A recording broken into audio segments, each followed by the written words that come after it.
un événement qui honore notre pays et notre peuple. De fait, que les dirigeants africains aient décidé d'élire votre modeste serviteur à la tête de notre organisation continentale est une décision qui effectivement honore notre pays, notre peuple, honore notre parti, rend hommage à notre camarade, le président Marien Ngouabi, le fondateur de notre parti, le Parti congolais du travail. Le camarade Marien Ngouabi, qui a de son vivant inspiré notre politique extérieure faite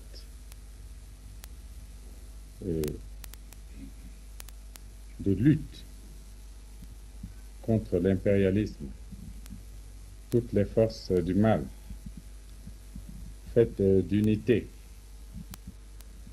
avec les autres peuples qui luttent à travers le monde. Notre politique extérieure de non-alignement et d'entente et de coopération avec tous les peuples, épris de paix, de liberté et de justice dans le monde. Je crois qu'en ce 31 juillet, nous pouvons nous sentir fiers de ce que aujourd'hui la justesse que la politique extérieure du parti de Marien Ngouabi ait pu connaître un succès, que la ligne de politique extérieure de notre parti ait pu bénéficier de la compréhension des peuples africains. Et je crois qu'il s'agit aujourd'hui d'un grand jour pour nous tous, ce 31 juillet 1986.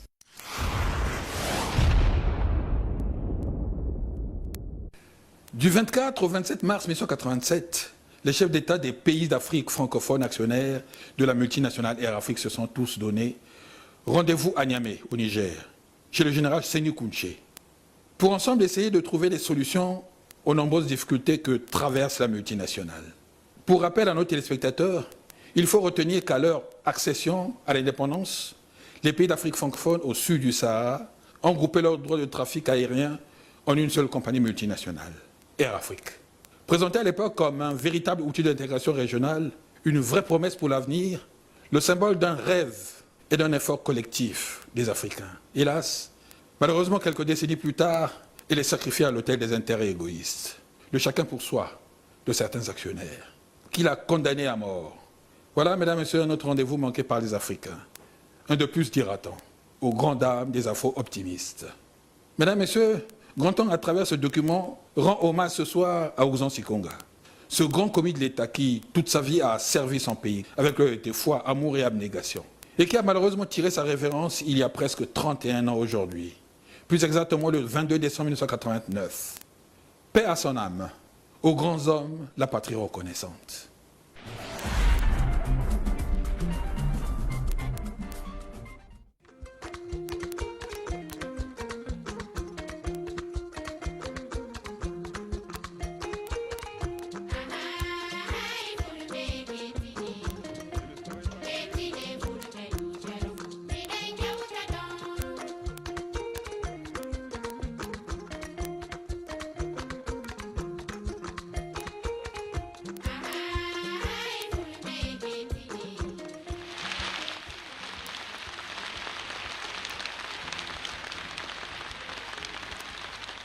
il y a 2 ans, lors de notre 4e conférence, nous prenions à Lomé des décisions capitales pour l'avenir de notre compagnie.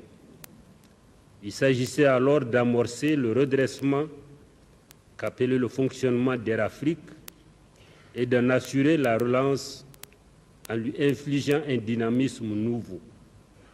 Nous avions alors réaffirmé notre attachement à notre compagnie, considérée comme un instrument privilégié au service de notre coopération et de notre solidarité. Il nous sera sans doute donné, au cours des présentes assises, d'apprécier les efforts accomplis dans le sens du redressement. Société multinationale opérant dans un secteur particulièrement sensible, Air Afrique doit prendre en compte à la fois la situation économique des États membres et la morosité de la conjoncture économique internationale, mais parce qu'elle est désormais indispensable tant pour l'accomplissement de nos courants d'échange que pour nos relations avec les autres États et les autres continents. Il importe de la soustraire des effets de nos incertitudes économiques pour lui permettre d'atteindre les objectifs que lui a signés le traité de Yaoundé. Ces objectifs fixés il y a 25 ans demeurent inchangés et l'évolution du monde moderne commande des transports aériens réguliers, sûrs et économiques qui soient au service de nos intérêts communs.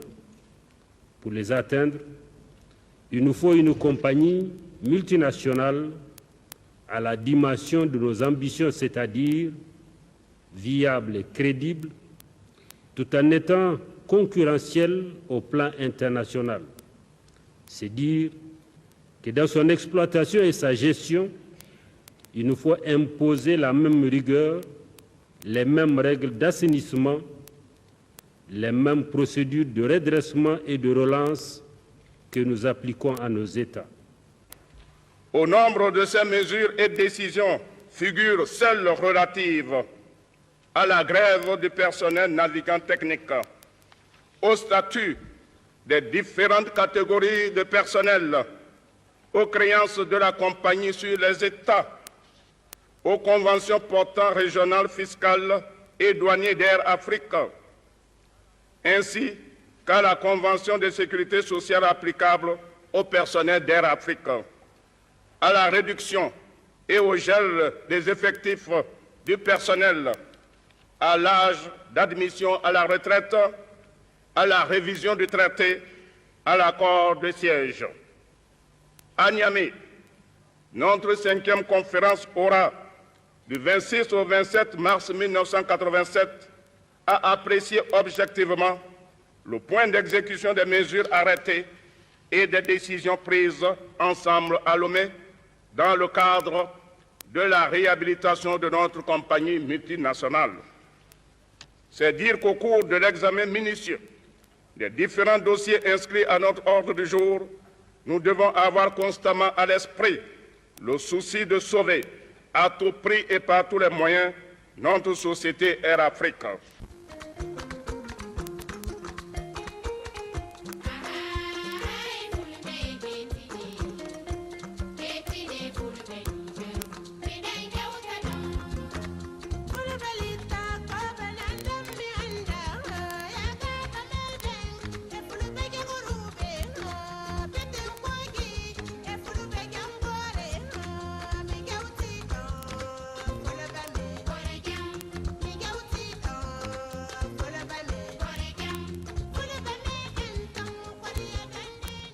La conférence a examiné, dans un climat de solidarité et de franchise mutuelle, les divers problèmes ayant trait à la société commune.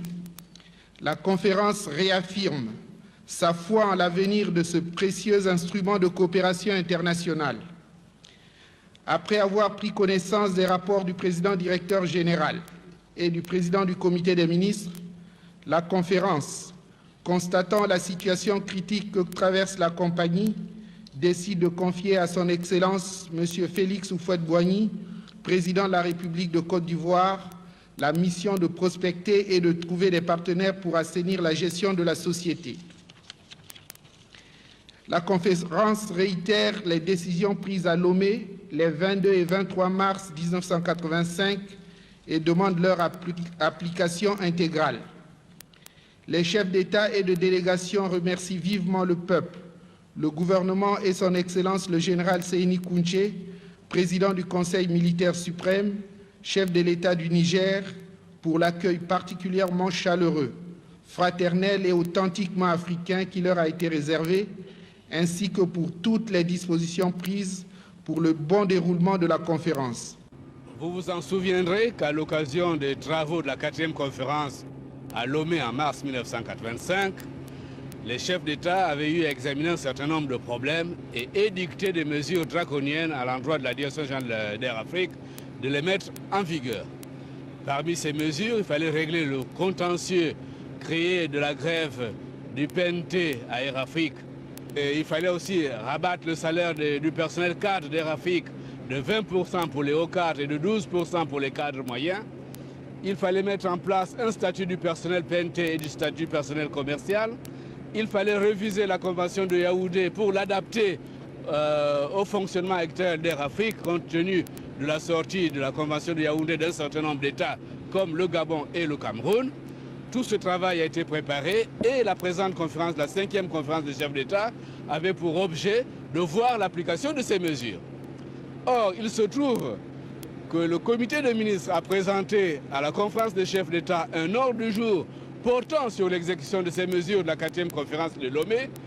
Et voilà que les chefs d'État, à l'occasion de leur huis clos d'hier, c'est-à-dire qui a duré de 17h30 à 22h15, 22h20, pratiquement se sont focalisés sur un seul point à l'ordre du jour, celui de la situation financière de notre société multinationale. Nous constatons en effet qu'aujourd'hui, et de tout temps d'ailleurs, Air Afrique a eu toujours de problèmes de trésorerie. Nous avons aujourd'hui plus de 18 milliards de francs CFA de créances de la part des États. Et le problème s'est posé, comment Air Afrique pouvait-il rentrer dans ces fonds à l'occasion de cette 5e conférence? Nous constatons que les États créanciers auprès d'Air Afrique ne peuvent pas, compte tenu de la morosité économique de l'ensemble des États, payer dans une période relativement courte ces créances.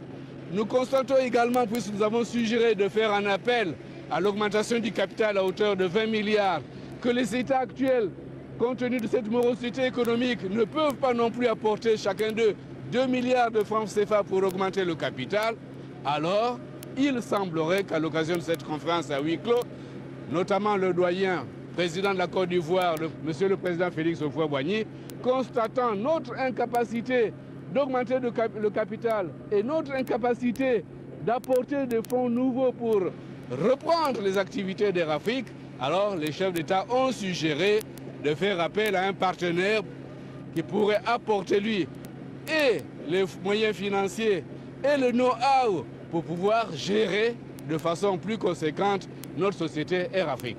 Voilà pourquoi ce communiqué paraît laconique, parce qu'il s'agit de trouver un partenaire qui puisse apporter et les moyens financiers et le know-how pour en reprendre la vigueur de cette entreprise. Ce faisant, le communiqué dit qu'il faut appliquer intégralement l'ensemble des mesures déjà édictées à la 4e conférence. Cela veut dire qu'il faut que la Direction générale d'Air Afrique applique ces mesures, notamment les 12% de réduction de salaire sur les cadres membres d'Air Afrique.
Le jeudi 17 décembre 1981, Libreville, capitale du Gabon, abrite le 17e sommet de l'UDEAC, l'Union douanière et économique de l'Afrique centrale. 8 chefs d'État sont attendus à ce sommet. Le président Amadou Ahidjo du Cameroun, absent, est représenté par son Premier ministre Paul Biya. Nous sommes, mesdames, messieurs, en 1981, s'il vous plaît. C'est de l'histoire. Ce document est vraiment historique parce qu'il renferme beaucoup de souvenirs en son sein. Quelques grandes figures de la presse congolaise, en l'occurrence Christian Gilbert Bembe, grand journaliste devant l'Éternel, qui a tiré sa révérence il y a quelques années. Paix à son âme. Il y a aussi dans ce document l'inévitable et l'inusable Jean-Claude Kakou. En tout cas, que d'émotions et de souvenirs ce soir. Décembre 1981, 39 ans déjà, comme le temps passe vite. Le temps plus rapide qu'un fleuve entraîne avec lui rire et plaisir. Alphonse de Lamartine a dit un jour, « L'homme n'a point de port, le temps n'a pas de rive, il coule et nous passons. » À méditer.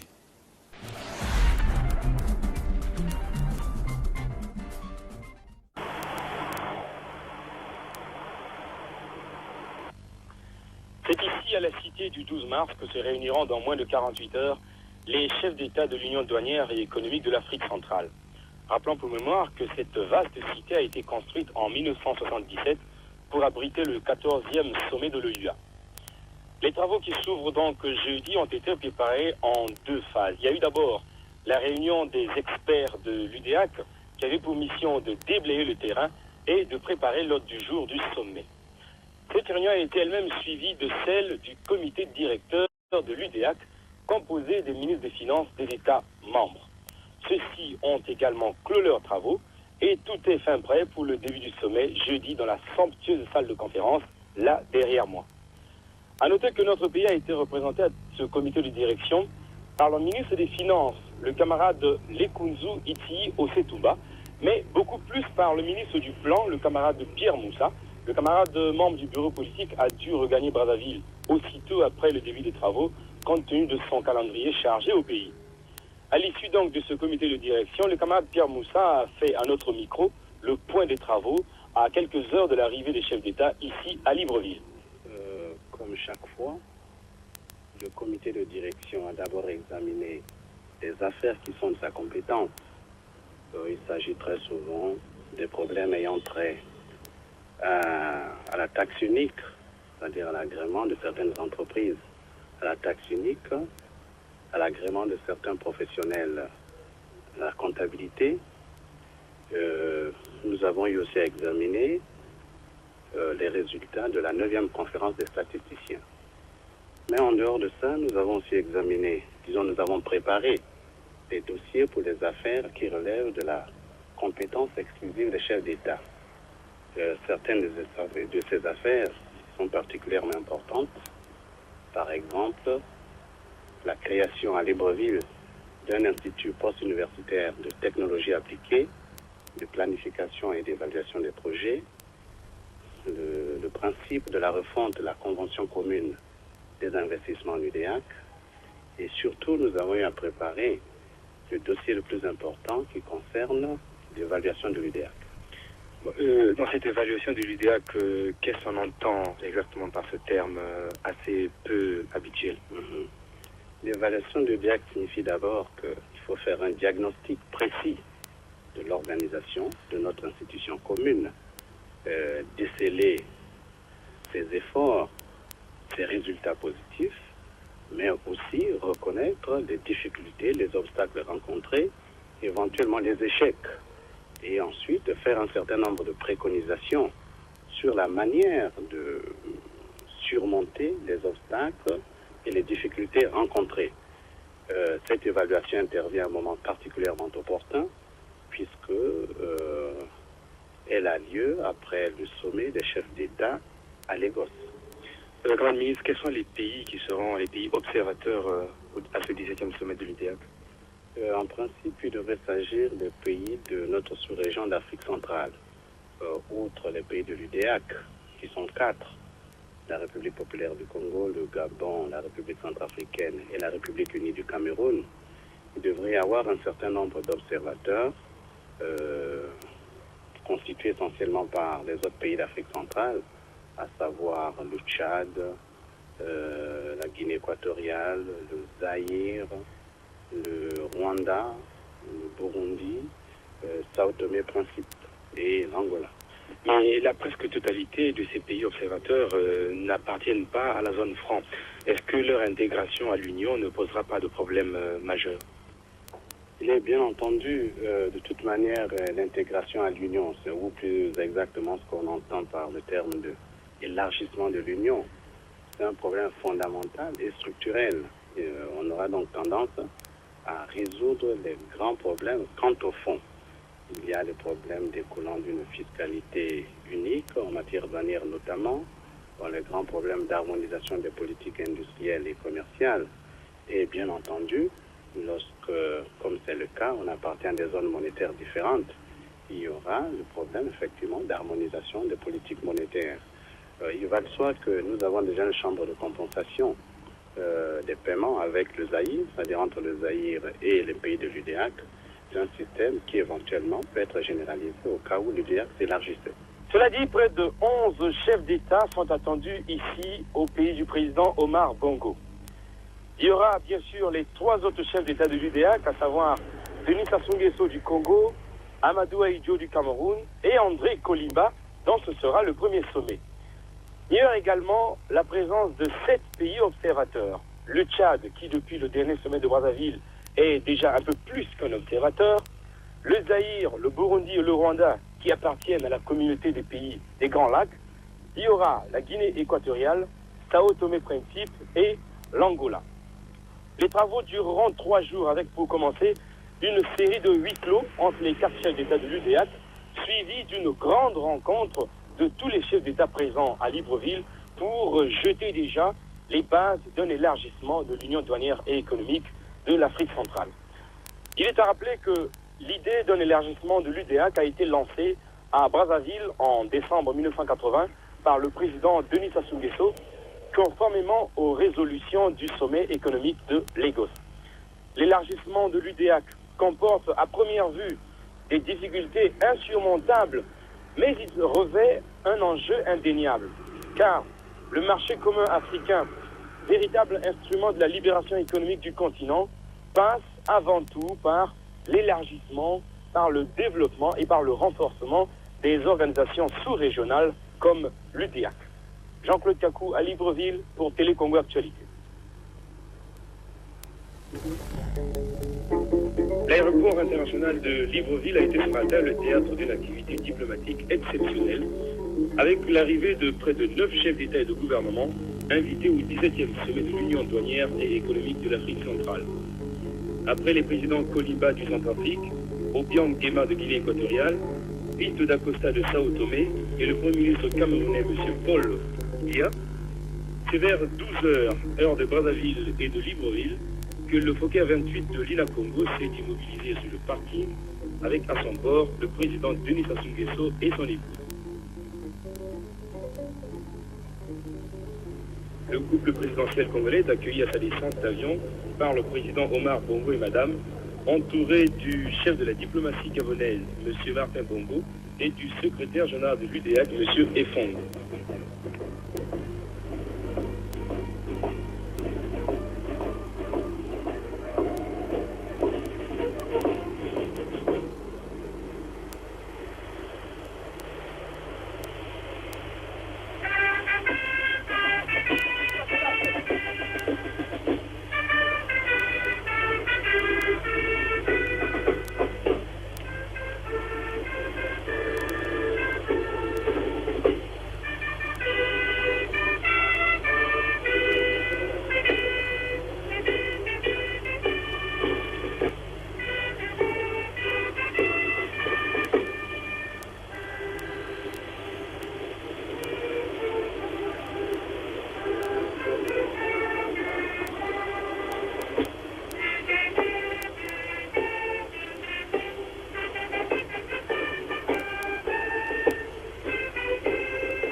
capitale gabonaise est qualifié de très important, puisqu'il sera l'occasion de dresser le bilan général de l'UDEAC 17 ans après sa création.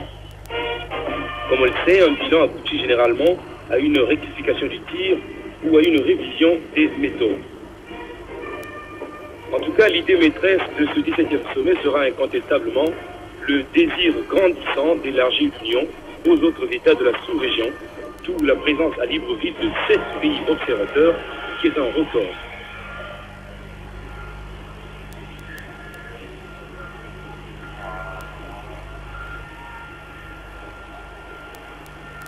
Dans son interview à la presse gabonaise, le président Denis Sassou Nguesso s'est déclaré très favorable à l'élargissement de l'UDEAC après avoir remercié le gouvernement et le peuple gabonais pour l'accueil chaleureux dont il a été l'objet.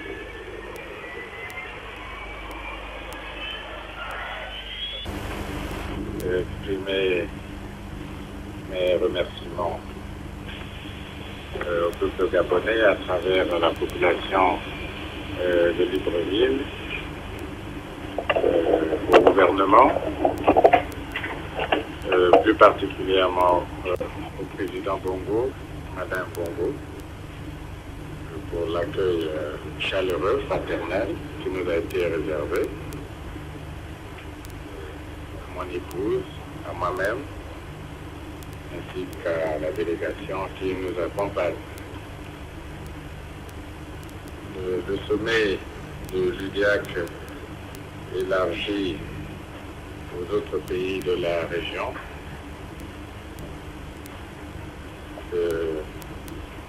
et en quelque sorte la poursuite du débat que nous avons engagé au sommet économique de l'OU à Lagos. Le point de vue du Congo sur la constitution de grands ensembles économiques en Afrique a déjà été exprimé plus d'une fois au sommet de l'OUA à Monrovia, au sommet des non-alignés à La Havane, à Cuba. Et nous pensons que ce débat qui se poursuit en Afrique en vue de la constitution de grands ensembles économiques en Afrique et cheminant vers le marché commun africain est déjà une démarche arrêtée, déjà retenue. Et nous sommes heureux de savoir que les dirigeants africains sont conséquents et qu'après avoir décidé de l'orientation générale au sommet économique de Lagos, il faut aller de l'avant et agir concrètement. Et nous sommes heureux de constater que les choses vont dans ce sens. Et c'est pour cela que nous souhaitons que nos travaux se déroulent avec succès.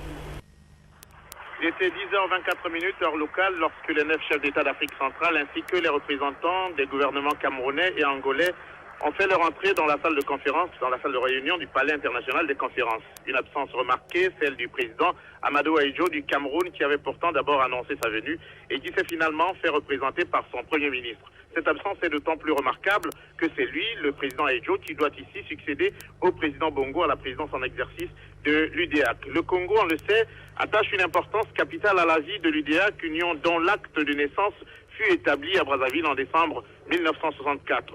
C'est ce qui explique sans doute que nous ayons ici, après le pays hôte, la délégation la plus significative. Autour du président, en effet, 5 ministres, Likunzu, Iti Osetumba, Pierre Nzé, Pierre Moussa, Aimé Emmanuel Yoka et Jean Itadi. D'autres présences à ce sommet, celle du secrétaire général de l'OUA et celle de M. Adededje Adebayo, secrétaire exécutif de la Commission économique des Nations Unies pour l'Afrique.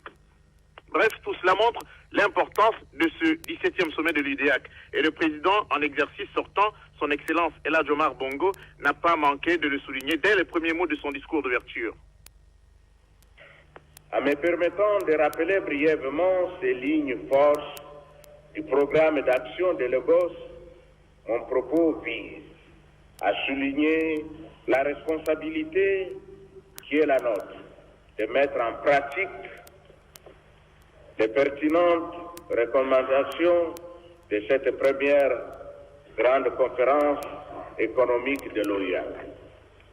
Il nous importe par conséquent de manifester résolument dès à présent notre volonté et notre détermination de jeter les bases d'un grand ensemble économique au niveau de notre sous-région. Le point de vue du Rwanda n'est pas différent. Écoutons le président Juvenal Habyarimana.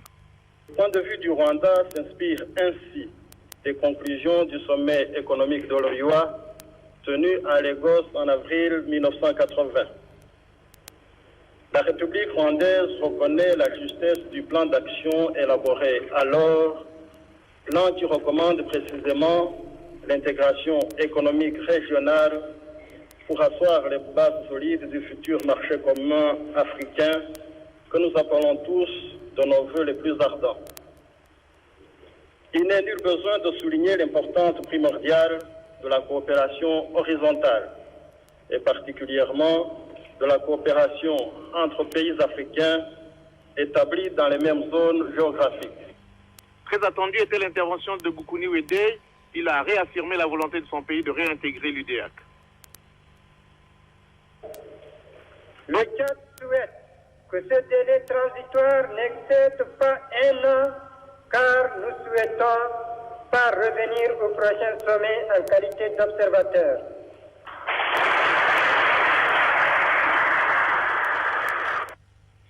Obiangema de Guinée équatoriale exprime le même souhait de progresser vers cet ensemble économique sous-régional que tous appellent de tous leurs vœux et dont l'OUA, par la voix de son secrétaire général, a encore affirmé l'impératif. Il devient de plus en plus évident que le temps est venu d'aller plus loin. À Brazzaville, en décembre 1980, au cours de vos assises, j'émettais bien humblement des vœux bien sincères de voir vos efforts déboucher sur la création en Afrique centrale d'une grande communauté économique intégrant et dynamisant les efforts de tous les États de la région. Je les renouvelle bien humblement, Monsieur le Président, en même temps que je vous donne l'assurance de notre disponibilité et de notre solidarité dans la coopération avec les institutions de l'UDEAC, de la CPGL et d'autres pour le triomphe de la mystique communautaire et solidaire. À Brazzaville, en décembre 1980, l'UDEAC, lors de son 16e sommet donc, avait confié à la CEA, Commission économique des Nations Unies pour l'Afrique, une mission très importante, celle de l'évaluation de l'UDEAC, c'est-à-dire celle du bilan de l'Union et aussi et surtout celle d'une étude en vue du processus de l'élargissement de cette Union. L'UDEAC est donc ici en train de prendre une nouvelle trajectoire orientée, comme l'a dit hier le président Denis Sassou Nguesso, vers l'accomplissement du vœu exprimé en 1980 au sommet économique de Lagos, à savoir la constitution de grands ensembles économiques sous-régionaux prélude au marché commun africain. Bien sûr, le chemin est encore long, mais les volontés ici sont manifestes. Après la séance d'ouverture ce matin, les chefs d'État de l'UDEAC, les 4 chefs d'État, ou plutôt les 3 chefs d'État, ainsi que le Premier ministre du Cameroun se sont retrouvés, se sont réunis de 15h30 à 19h. Demain, ils se retrouveront à huis clos avec les autres chefs d'État qui ne sont pas encore membres de l'UDEAC, qui étudient avec eux la possibilité de l'élargissement de l'UDEAC en vue, naturellement, d'une coopération plus fructueuse en Afrique centrale. Les travaux qui se déroulent à huis clos durant 3 jours. Christian Gilbert, RTC, Libreville.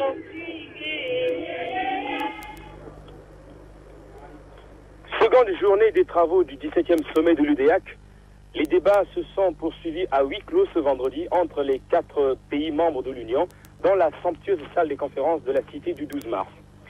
Mis à part les points qui étaient inscrits à l'ordre du jour des chefs d'État, notamment le lieu d'implantation de la future école des ingénieurs des PTT, tout indique que le point qui pèse de tout son poids sur le déroulement de ces travaux est la mise sur pied d'une organisation économique englobant l'ensemble des États de l'Afrique centrale, d'où la présence ici, dans la capitale gabonaise, de 7 pays observateurs. Interrogé à ce sujet ce matin par Christian Gilbert, le président Denis Sassou Nguesso a apporté des précisions, des éclaircissements sur ce vaste projet, après avoir décrit le climat dans lequel se déroulent ces travaux.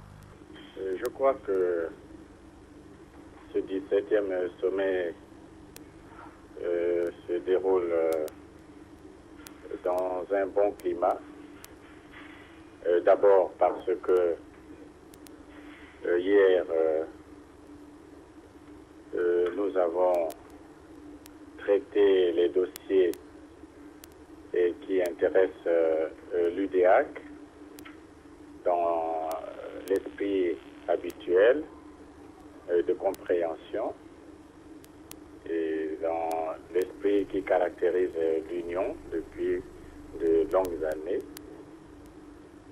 Et aussi dans un bon climat parce que hier, nous avons écouté les discours de nombreux chefs d'État et qui ont reconnu l'intérêt qu'il y a à marcher d'un pas plus décidé vers ce que nous avons décidé à Lagos, au sommet économique, c'est-à-dire vers la construction d'ensemble économique plus grand en Afrique et vers le marché commun africain à l'an 2000. Hier, nous avons écouté des discours qui ont encore une fois réaffirmé la volonté politique des dirigeants d'Afrique centrale d'aller vers ces objectifs. Et nous pouvons dire que ce 17e sommet du l'UDEAC donne comme une nouvelle ouverture à la coopération en Afrique centrale. C'est dans cet esprit que nous voyons que les travaux se déroulent. Alors, Président, c'est justement ce sujet de l'élargissement qui domine vos débats. Est-ce que personnellement vous êtes optimiste quant à une évolution rapide, sinon harmonieuse, vers l'accomplissement de ce vœu du sommet économique de l'OUA à Lagos en 1980? On parle d'élargissement de l'UDEAC. Je crois qu'il vaut mieux parler de la constitution d'un ensemble économique plus grand en Afrique centrale. Et ce qui pose, à mon avis, des problèmes d'un ordre tout à fait différent. Parler d'élargissement de l'UDEAC, c'est comme si les autres États devraient venir à l'UDEAC, l'UDEAC gardant ses principes tels que nous les connaissons. Je crois qu'il s'agit de toute autre chose. Il s'agit de réfléchir pour voir comment nous pouvons aller vers un ensemble économique plus grand en Afrique centrale, comme le préconise le plan d'action de Lagos. Sinon, on pourrait parler aussi d'élargissement de la CPGL. Il ne s'agit ni de l'un ni de l'autre.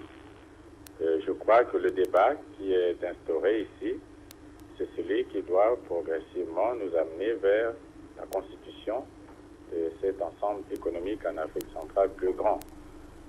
Cela devra-t-il se faire très vite?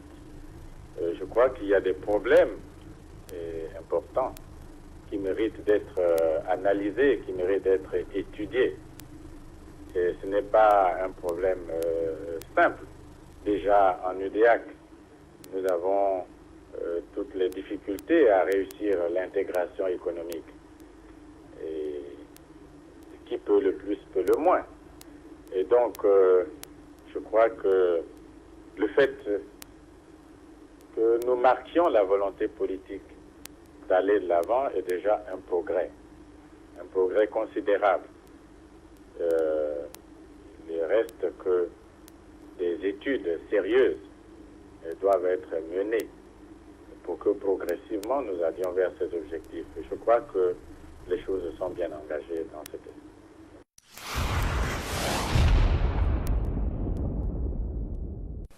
Nous sommes en 1988. Le président Denis Sassou Nguesso s'engage dans un vaste projet d'aménagement urbain en procédant au lancement du premier module de la nouvelle route de la Corniche de Brazzaville, qui constitue une étape décisive dans le renouveau de la ville capitale. Un vieux projet datant des années 70, né de la vision d'un homme, Denis Sassou Nguesso. Car la vision est l'art de voir les choses invisibles, a dit Jonathan Swift. Bien plus qu'une simple voie de circulation, la route de la Corniche est un vaste programme. En plus de faciliter l'accès des habitants au centre-ville, le dispositif permet de renforcer les relations sociales, en favorisant une grande mixité entre les quartiers. C'est donc l'œuvre d'un visionnaire. Un visionnaire n'est pas à la portée de tous. Cela révèle une âme, un être qui n'est pas limité à ses sens, une personne qui se soucie de l'avenir des autres, sinon du sien. Point de citation. A dit Elisabeth Gaskell. Monsieur Jean-Jules Okabando, maire de la ville de Brazzaville, c'est à vous.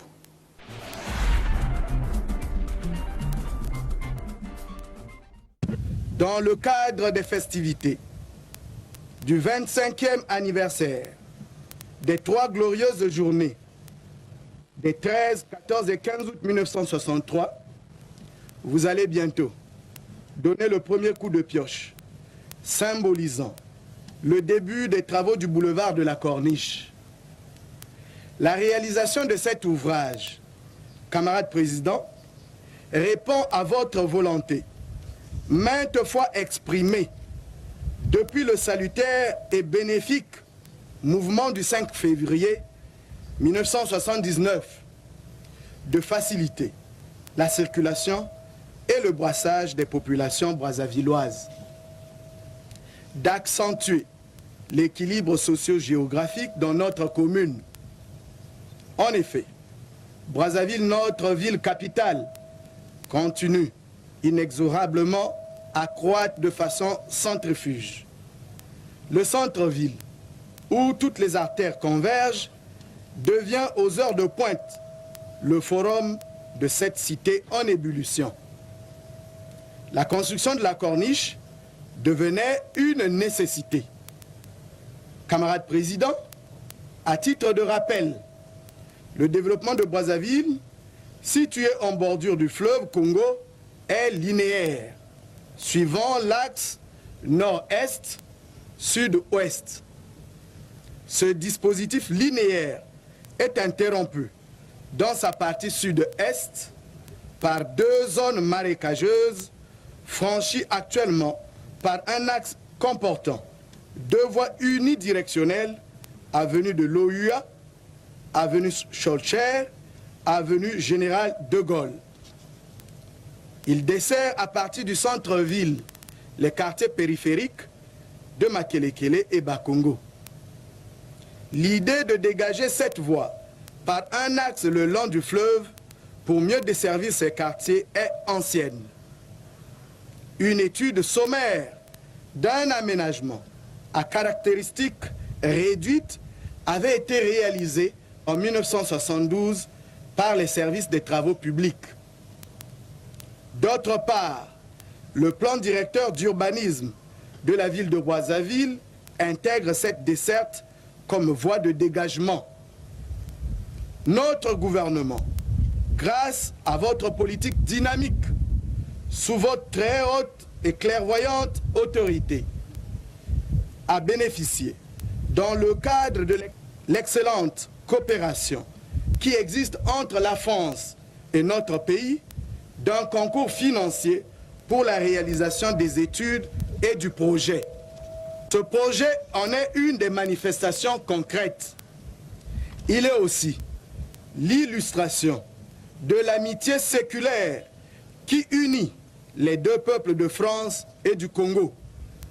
Nous exprimons notre reconnaissance vis-à-vis du gouvernement français qui n'a ménagé aucun effort pour réhabiliter l'histoire dans le fait que la ville de Brazzaville a été la capitale de la France libre. Pendant la Deuxième Guerre mondiale, ceux-ci ont contribué successivement à la réalisation de nombreux projets dans les domaines les plus variés dans notre pays. Nous souhaitons vivement qu'à la fin de la première tranche des travaux de la Corniche, se succèdent les deux autres pour la finition du projet. Qu'il nous soit permis, une fois de plus, d'exprimer notre profonde gratitude aux camarades présidents du comité central, président de la République, chef du gouvernement, pour la confiance qui a été faite aux autorités municipales. Car, pour la première fois de l'histoire de notre pays, une collectivité locale aura assuré la maîtrise d'ouvrage d'un projet aussi important. C'est à notre humble avis une manifestation concrète de l'édification du pouvoir populaire et de la décentralisation administrative dans notre pays. Je voudrais très respectueusement porter à votre connaissance que pour cette première tranche des travaux située entre la coupole et le ravin du Tchad, un groupement d'entreprises dirigé par Razel a été retenu à l'issue de l'appel d'offres de mai 1988. Ce groupement exécutera pour une durée de 12 mois les travaux d'un coût ferme d'1,3 milliard de francs CFA. Le dit projet comprend l'exécution de la section courante d'une plateforme de 24 à 27 mètres de largeur portant un terre-plein central de 3 mètres et 2 voies de 7 mètres de largeur chacune, bordées d'un trottoir. La route proprement dite aura 4 ouvrages de franchissement des ravins de l'Amfoua, du Tchad, de la Glacière et de Makele-Kele. La construction des murs de soutènement en certains endroits, l'implantation d'un système d'éclairage public constitué par des candélabres localisés dans l'axe du terre-plein central pour la double voie et en limite de trottoir sur les bretelles de raccordement. 6 portes de raccordement à la voirie existante. Camarade président du comité central, vous avez fait du désenclavement l'une de vos préoccupations essentielles. Dans la bataille que vous menez pour le bonheur du peuple congolais. Ainsi, en plus des ponts et routes qui ont transformé radicalement la physionomie du paysage congolais, depuis la mise en œuvre du premier plan quinquennal, 1982-1986, les fils de ce pays peuvent aujourd'hui, grâce à vos efforts soutenus, votre clairvoyance, se vanter d'avoir vaincu la vasière. La route Infondo, Dongu et Pena, que vous venez d'offrir comme cadeau du 25e anniversaire de la Révolution à notre peuple, vient aussi s'ajouter aux nombreuses victoires remportées par le parti et l'État.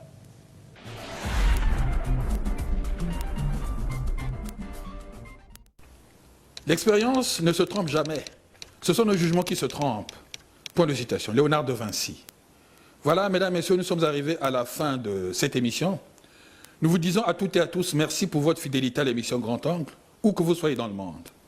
Ce soir, c'était Denis Sassou Nguesso dans ses nombreuses activités en différents lieux. La pensée du jour est un proverbe de la Grèce antique. Cultive ta mémoire, c'est le champ où l'expérience dépose les germes de la sagesse. Point de citation. Chers téléspectateurs, restons humbles car demain ne nous appartient pas. Au nom de toute l'équipe de Grand Angle, je vous dis une fois encore merci. Au revoir et à la semaine prochaine sur la même antenne, le même jour à la même heure et toujours avec le même plaisir. D'ici là, mesdames, messieurs, portez-vous bien, bonne soirée à tous et bonne suite de programmes sur Télé Congo. Prenez bien soin de vous et des vôtres car chaque jour est une nouvelle vie. Surtout, mesdames, messieurs, n'oubliez pas les gestes barrières édictés par le gouvernement de la République contre le Covid-19. Porte toujours ton masque, s'il te plaît. Respecte la distanciation sociale. Ne pas embrasser ton vis-à-vis. Se laver les mains régulièrement avec du savon. Nakani Sito Yokani. Ciao, ciao.